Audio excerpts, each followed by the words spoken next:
Hello everyone, welcome back to our Developing for a Better Living series by Samui Condo. In today's video, I will talk about the importance of block wall when constructing your condominium. The common type buildings use 7 to 14 centimeters block for constructing the wall of the building. However, it's not sufficient in terms of blocking out the heat and the noises. Koh Samui's climate is pleasantly tropical in both temperature and humidity. Therefore, for our walls, we select 19 centimeters concrete hollow block with 1.5 plastering cement on both sides. This 22 centimeters thick wall will serve as an effective barrier against the heat and prevent good installation to sustain and preserve the coolness in the room.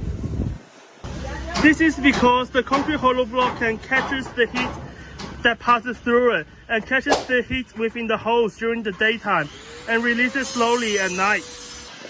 Also, the concrete hollow block acts as a sound insulation, meaning that sound is harder to escape the room.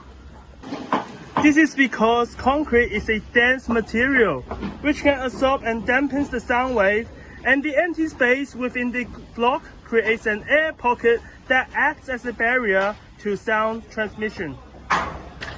To conclude, concrete hollow blocks are a good heat and sound insulation, and the thicker the wall is, the higher heat and noise resistant it is. Thank you for watching the video. We are Samui, and we develop for a better living.